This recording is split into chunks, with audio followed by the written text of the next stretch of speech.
Hey guys, welcome back to my channel. I'm going to take a little bit of a unique twist to my video today. I'm going to be reading one of my childhood stories I wrote, and I'll show you like the book and stuff. I'm going to pick out a book from my pile of like stories I wrote as a child, and I'm going to pick like the most interesting one that I think would be a great story to tell. I was very into, and still am, I'm planning on actually writing some kind of novel in the future, but I wrote a lot when I was a child, so I'm going to like show you one of my books and read one of my childhood novels. It took a while for me to actually find this book that I wrote. I picked a book that's like very relevant to my channel, which is about my own trauma and my own struggles, especially in childhood. So this book I wrote relates to some things I was going through when I was like 12 years old. I'll give you a little background on that story before I start reading the story I wrote. So when I was in 6th grade, I couldn't visit my dad anymore. I was like visiting him on and off, well, throughout my whole life. So I had weekend visits with my dad up until I was about in 6th grade. My dad had just had a baby, and he has a lot of anger problems, and he had a really bad rage, and my mom just said, you can't visit him anymore. And so he fled down to Florida. I was still living in New York at the time. And my dad lived in Queens, New York, like by the city. And I really liked it there. Like now I hate like cities. Like I'm so glad to be in Venice and out of like Fort Lauderdale because, but I was like curious when I was a kid, and I always wanted to like live in Queens permanently, but my dad was always raging, so I also didn't like going there, but I loved going to Queens, and because like Manhattan was right there and stuff, and I have autism, so like I have like special interests, and if you want me to be honest, my own town right now is my special interest, Venice, Englewood, but back then my special interest was a place I wasn't living permanently in a very bad living situation, which was my dad raging all the time. But this story kind of relates to another trauma I had that was very traumatizing to me. When I was in about 6th grade, I passed out in school due to like very bad anxiety and very bad, like had low blood sugar and I didn't eat breakfast. Now I can go like hours without eating breakfast, but back then it was like if I skipped a meal, I passed out basically. And the whole passing out thing traumatized me really bad, and I didn't want to go to school and stuff.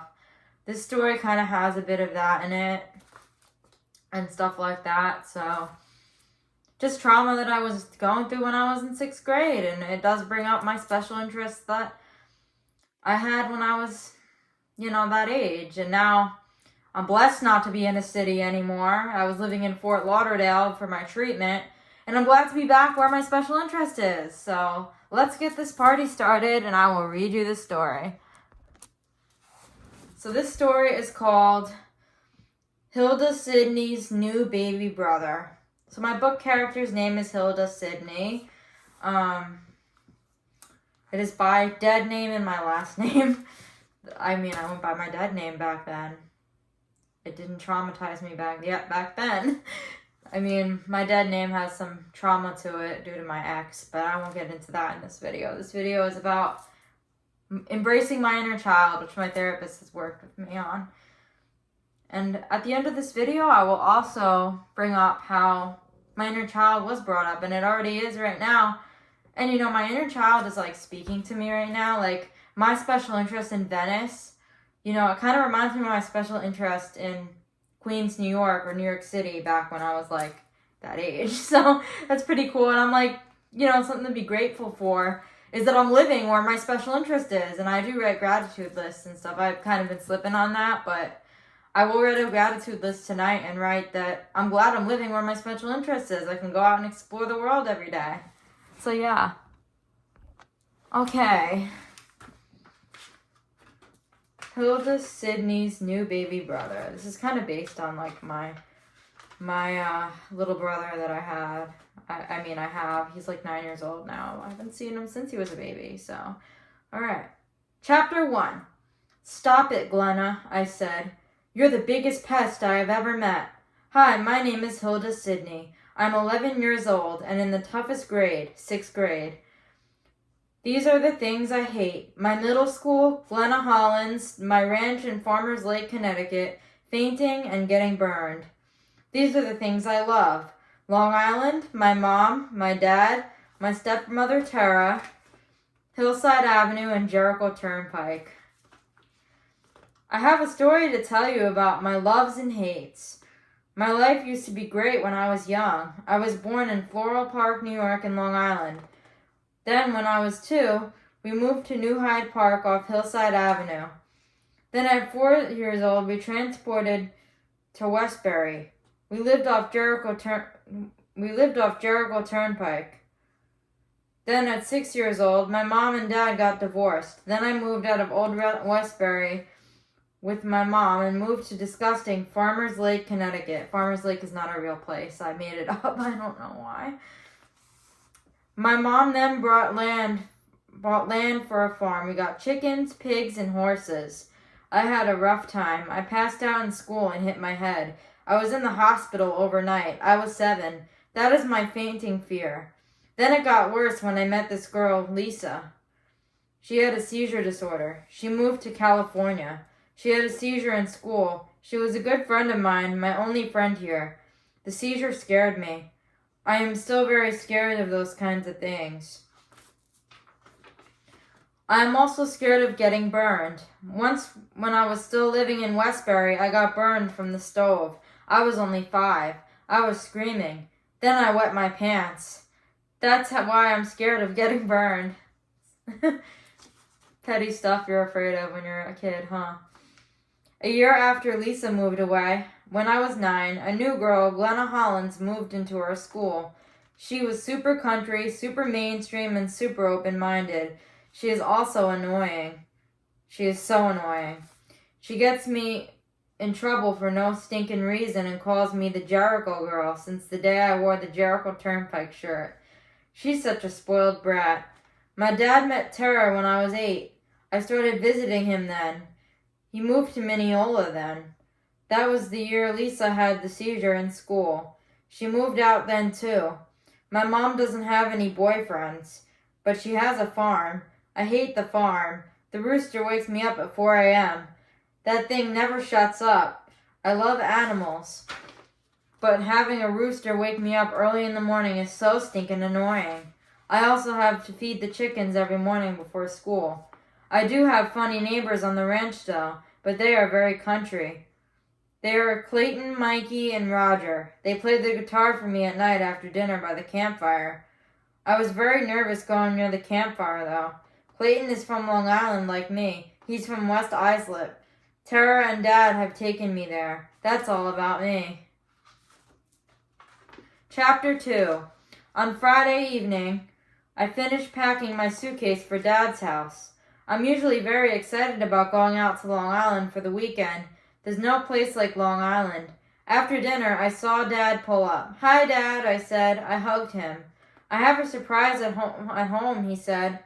Have fun, Mom said. Bye, sweetie. We drove down Route 7, the most country road in Connecticut, and hit I-95 in Norwalk to the Throgs Neck Bridge on I-295 to the northern state to Jericho Turnpike, New York 25. We had turned onto Mineola Boulevard and to our house. It takes about an hour to get there without traffic. When we walked in, I saw Tara lying on the couch. Hi, Hilda, she said, showing me her belly. Look, I'm pregnant. Is it a boy or girl? I said. Boy. We are naming him Jericho. My heart dropped. He's being named after the best street in the world?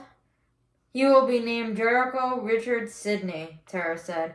I got lightheaded for a second. I clenched my legs together and it stopped. Hey, Dad, I said. Do you have the phone book for California? I said. Check downstairs by their room. If it's not there, check in Tara's office, Dad said. I want to call Lisa. You haven't spoken to her in a long time.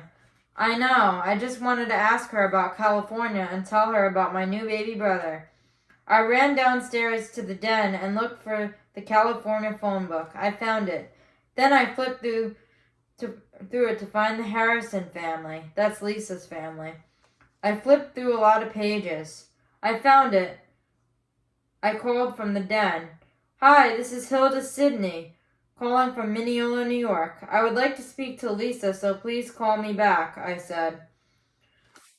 They couldn't answer yet, so I turned on the TV and watched the news.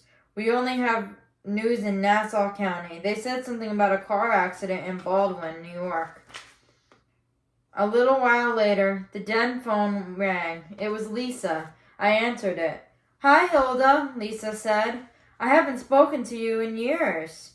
I know, I said. My dad and stepmom are having a baby boy. What's the name going to be? Jericho. I started crying. Aw, how cute, Lisa said.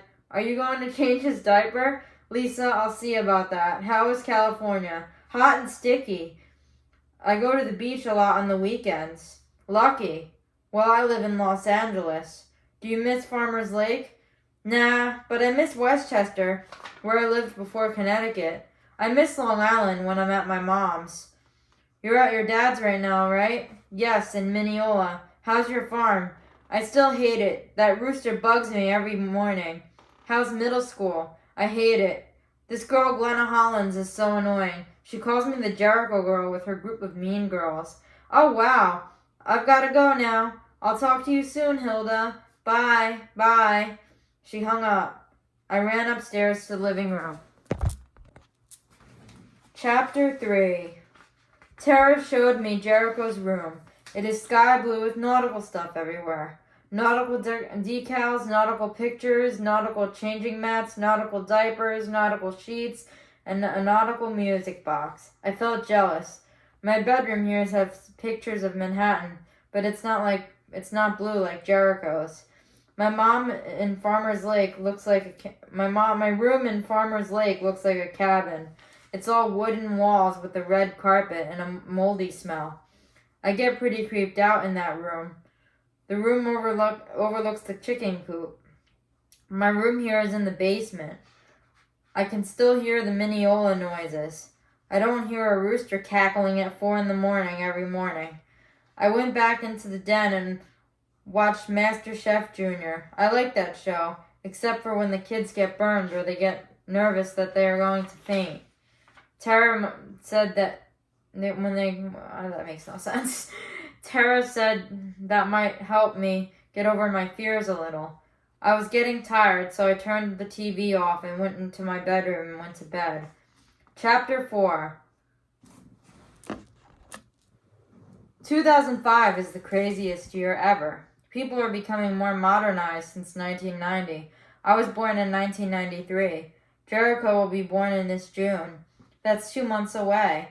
My dad told me that the people he works with in Hempstead call this the Hempstead age. The fuck? My dad is a police officer in Hempstead. It is a huge dump in Hempstead. We call it the hood.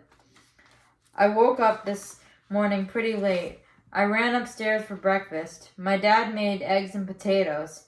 After breakfast, the three of us headed to Willis Avenue. We were going to the pottery. It is called the Island Pottery and Studio. After we went out for pizza on Willis Avenue, when we got home, my dad started making dinner. I wandered around in Jericho's room. I don't want Dad and Tara to have a baby and name it Jericho. It's like Jericho will be the king of Mineola. I'm like the slave of Farmers Lake. I was so dramatic when I was that age. Oh my god. The next morning, I woke up nervous to tell my mom that Dad is having a baby. What if she tries to tell Glenna? Glenna will really make fun of me if she knows my baby brother's name is Jericho. I never told her that Lisa has seizures. She knows that Lisa was my friend, though. Lisa actually loves Mineola. When I got back home, I was sad. I hate coming home from Dad's. I've got 2 long months until Jericho is born. 2 months to myself and Mineola. Chapter 5. Mom, I said when Dad left, Tara's pregnant. I heard they're naming the baby Jericho, Mom said. Please don't tell Glenna, I said to myself. I never told Mom that I hated Glenna. Mom thinks Glenna is the coolest girl in school. When Lisa was in my school, Mom thought that she was too different than the other kids in school. I never told Mom she loved Mineola. I also called Lisa, I said. You did? Mom said. Well, I miss her. Well, make new friends. How about getting together with Glenna? All right, I lied. I can't get together with Glenna, especially during the Hempstead age. What the fuck? The next morning, I heard the rooster cackle. 4 a.m. I saw on the clock. I forgot I have come back home. I got out of my red leggings and white blouse. I ran downstairs for breakfast. I got out my red leggings and white blouse. I ran downstairs for breakfast. I grabbed a piece of banana bread. When I was finished eating, I grabbed my coat and ran out to the creepy shed where the chicken food is. I ran to the chicken coop and poured food all over the coop. I hate this so much. My mother just wants me to be very productive. When I got to school, I heard voices call, How was your weekend, Jericho girl? It was Glenna and her group of mean girls. We fought the Battle of Jericho this weekend, and Farmers Lake won. Won't you guys just shut up and walk away from me? How disrespectful, Jericho girl, Glenna said. Stop calling me that. Glenna and her group of mean girls kept bothering me at my locker and all throughout homeroom. They're in my homeroom under my mother's request. I lied to Mom that I'm Glenna's friend. She'll ground me if I tell her I hate Glenna. Chapter 6.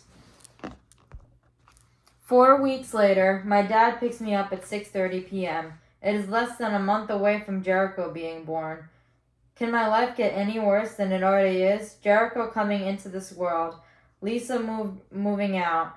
Living out in the country. A fainting fear. Lisa had a seizure in school 3 years ago. I fainted in school 4 years ago. My parents are divorced. I have a fear of getting burned. I have to deal with Glenna. How much worse can it get? Jericho's life won't be filled with all of these horrible things. I feel happier once we got off Route 7 and went on 995. Route 7 is boring. When we got home, I watched TV with Tara. Tara said, Hilda, I have something to show you. It was a package and a letter. I opened it. The letter said, Dear Hilda, congratulations on your new brother. Sorry I couldn't make it to the baby shower in 2 weeks. Your dad called me last week to tell me to send a little something for Jericho. I miss you so much, Hilda. Good luck. Love, Lisa. I opened the package. It was a t-shirt that had little crabs and a starfish on it. Lisa really thought of Jericho. I'm going to put this in Jericho's room, Tara said. Wow, I can't believe Lisa sent Jericho a gift. Chapter 7. On Saturday, Dad had to work. Tara had work to do from home. She can't really go out too much because she's pregnant. After Jericho is born, she will not be working for a couple of months, so she could spend some time with Jericho. I have a feeling I will be really jealous of Jericho. On Saturday evening at 5, Dad came home from work. Tara will be making dinner tonight. She's making meat roast with mashed potatoes. I am going to help Tara make the mashed potatoes. I won't burn myself because I will not use the stove. I will never tell Glenna I'm afraid of fainting and getting burned. I sat in the kitchen while Tara was cooking. Jericho must smell the delicious food I'm making, Tara said. I felt a pain in my stomach. The potatoes are almost ready, Tara said. Everything started spinning. I felt like there was a 500-pound weight on top of me. In no time, I crashed to the floor. I heard buzzing and chit-chatting like I were at Jericho Terrace or in the school hallway. What the heck is Jericho Terrace? Then the room got quiet. I heard a voice say, "Hilda, are you okay? Do you know who I am? Do you know where you are?" I sat up. "Your dad." "I don't know what happened to me. Did I have a seizure?" I said. "Honey, do you know where you are?" Dad said. "Mineola." "Dad, am I going to the hospital?" "No, I'm calling Mom. You're going home. I'll get your suitcase packed and you just relax on the couch. You can eat if you want when dinner is ready. But Mommy should be here in an hour to an hour and a half. Tara, did she eat lunch?" "Hilda, did you eat anything since lunch?" Tara said. "No," I said. "Tara, that's my daughter. That scared the guts out of me. I thought she was having a seizure," Dad said to Tara. "I'm sorry. I hate Tara now. She triggered me to faint. All she cares about is Jericho. It's always Jericho, Jericho, Jericho, Jericho this, Jericho that, Jericho, Jericho, Jericho, I hate my life." You know what else Tara did? Made me stop liking Long Island. She's a phony. Maybe I should tell Tara that since I just passed out. Do you think I should do that? Chapter 8. Tara, I said. "You know what? I hate you. All you care about is your new son, and you made me not eat lunch." "What?" Tara said. "That is not true. You get your stinking, disgusting self out of my house. How dare you say that? You are not allowed to come to my baby shower in 2 weeks. You can stay here all by yourself and starve and pass out and whatever. You..." Tara, Dad shouted. "My daughter belongs to me and Lynn. You do not ever say anything like that to her. If you do that again, I'm throwing you out the window." I don't understand, this melodrama in my book. I was, really crazy. The doorbell rang. Dad answered. It was Mom. "Mommy," I said, crying. I gave her a hug. Dad and Tara were still fighting. "What's going on here?" Mom said. "My daughter just passed out, and you two are fighting?" "Sorry, Dad," and Tara said. My daughter can't come here like this." "Oh, yes, I can," I said. "Hilda," Mom said. "I'm your mother, and I make the decisions. Let's go." "Bye, Dad," I said. On the way home, I was crying. "So what happened?" Mom said. "Well, Tara told me that Jericho must smell the food. Then I felt sick. Then I collapsed. Then Dad got mad because Tara didn't give me lunch. And then..." "Wait," Mom said. "Tara didn't give you lunch today?" "Yeah. Are you serious? I'm calling your father. This can't happen anymore. It's already happened in school 4 years ago. I'll also speak to Dr. Rebel in Norwalk." "You know what else, Mom?" I said. "Glenna is not my friend. We are big enemies, and she teases me about Jericho Turnpike. I thought Glenna was a nice..." Sorry, I was being loud. My sister's sleeping. So I'm going to read this a little quieter. I'm going to move my camera. I forgot which place I was at, but I'm going to find it. Okay, there I am. "I lied. I can't socialize with anyone in my school. They're all mean. Lisa was the only one like me. But she moved to California." "I know, honey, but I can't move you out of that school. All middle schools are like that. I just want to move back to Long Island. I can just be like them. I can be just like them. I'm from Long Island. I am too, but it's good to change it up. It's good to have an open mind and be willing to explore the whole world around you. But that's where I'm from, and I'm not good with changes. How do you think Lisa feels? She moved from Westchester to Farmers Lake to Los Angeles. But Jericho gets everything I want, and you don't know what Jericho will be like. He might want to move to Nebraska and own his home farmhouse. I doubt it. I think he'll be just like Dad and Tara expect him to be. Nautical, love Long Island, and drive around Jericho Turnpike all day. You're silly. Why would someone want to drive around on the same street all day?" Chapter 9. 2 weeks later, I got ready to go to Dad's. The fainting thing came out clear. It was from not eating enough, and I'm stressed out about the new baby. My fainting fear has gotten worse, though. This weekend is the weekend of the baby shower. All of my dad's family and Tara's family and Dad and Tara's friends will be coming. They were all very excited to see Jericho. We were having the baby shower at the inn at New Hyde Park. Tara grew up in New Hyde Park. Guess what street this is on? Jericho Turnpike. On Saturday morning, I woke up at 5:30 a.m. Maybe I'm starting to adjust to the rooster alarm back in Connecticut. When Dad and Tara got up, I put my dress on. I wore my hair in a beautiful floral hair ties and barrettes. Tara did my hair for me. When I got to the shower at 11. We started out with the cocktail hour outside. It was so beautiful outside. I stood by the waterfall and looked out at Jericho Turnpike. I wish I could feel like this forever. Dad ran over to me. Look at Tara. Isn't she pretty? Dad said. Tara's hair was up in a beautiful bun with a flower sticking out. She had a beautiful white dress on and a black high heels. Jericho was sticking out of her belly. All of the little kids were touching Tara's belly.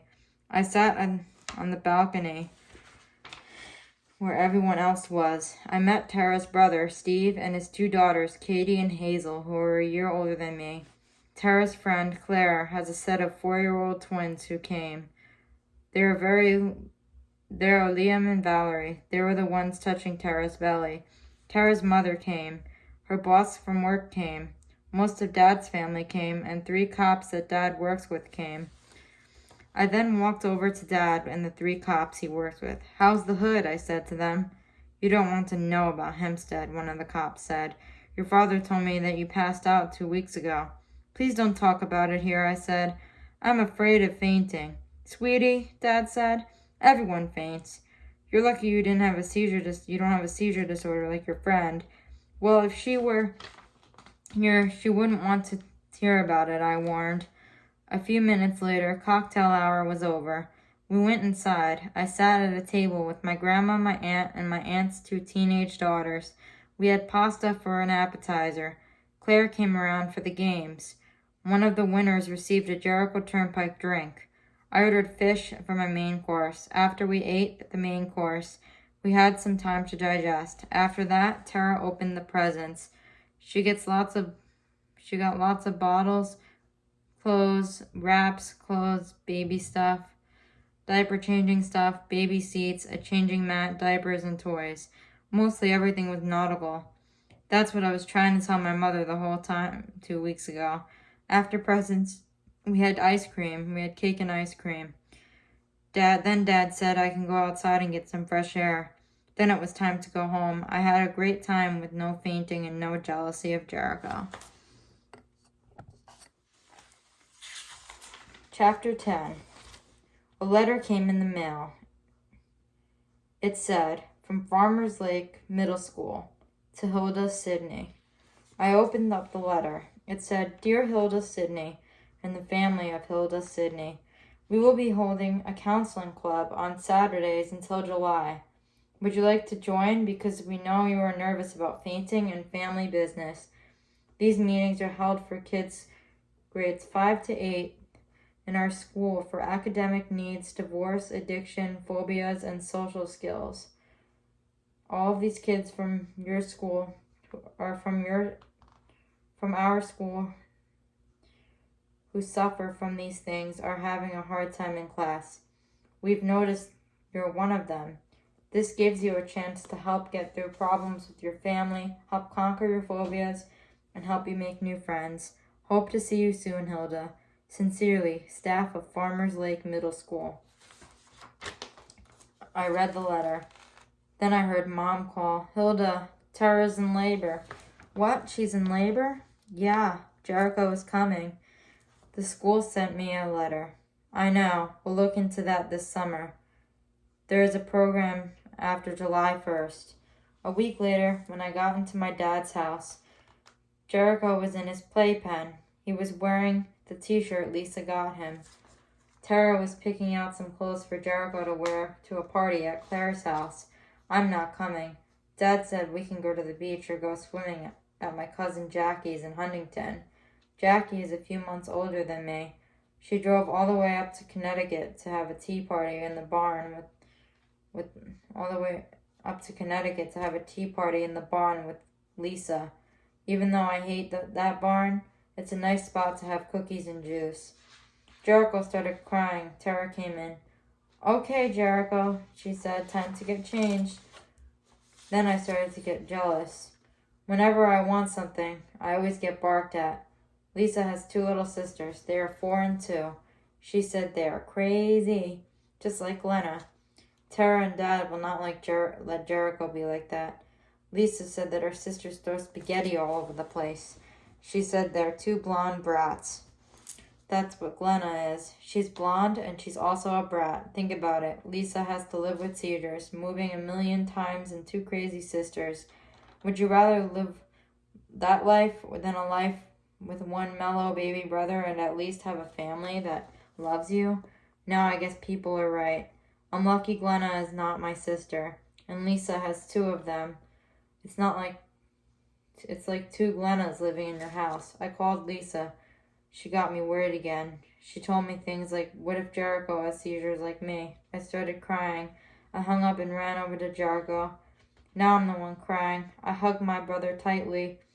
He was wearing the shirt Lisa got him. I picked him up from his chair and just hugged him and cried really hard.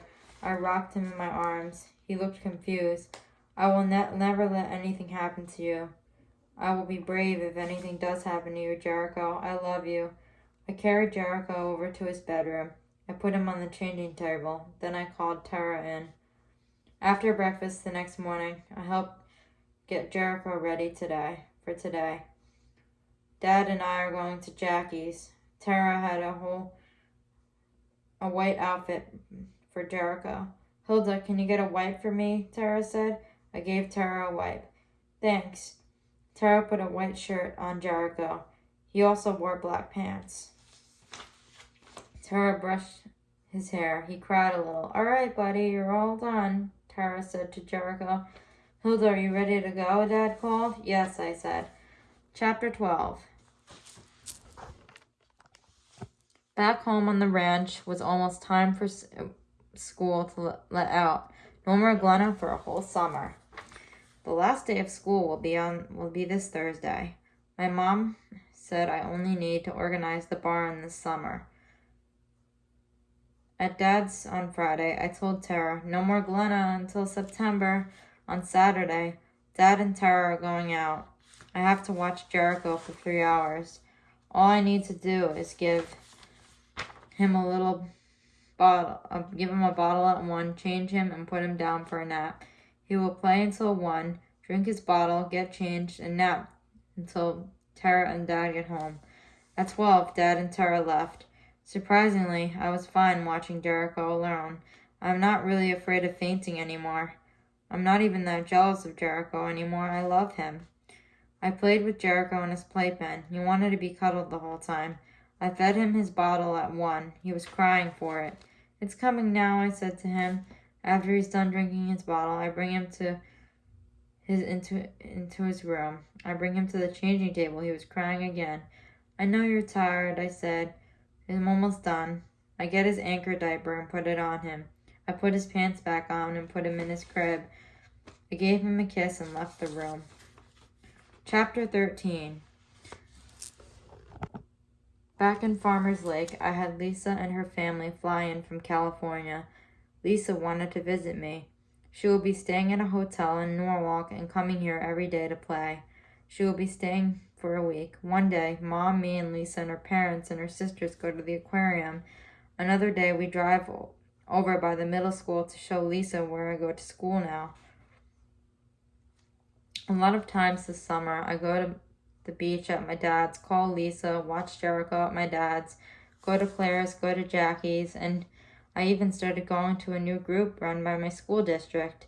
I met some new girls. They were disabled. A lot of them were in wheelchairs.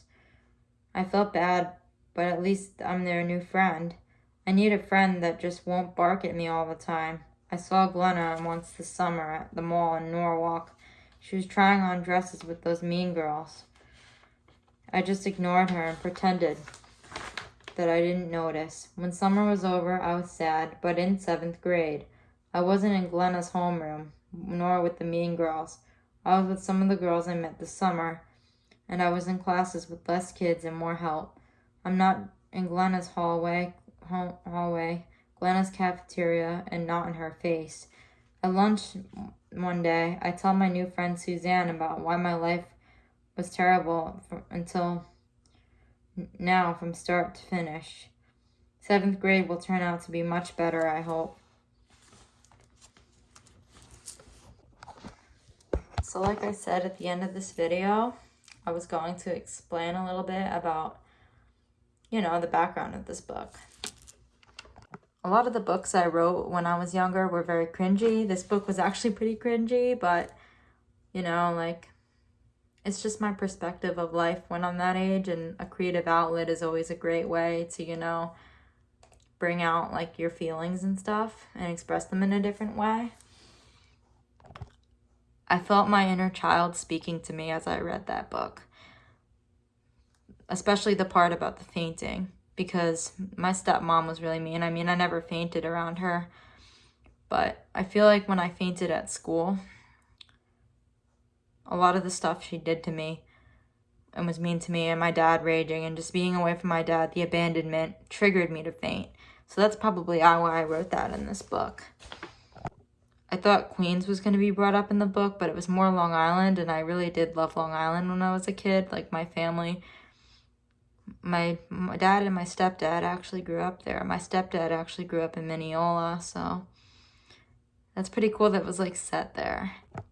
And my dad was also a police officer, just like Hilda's dad, so that's pretty cool that a lot of this does relate to my own life.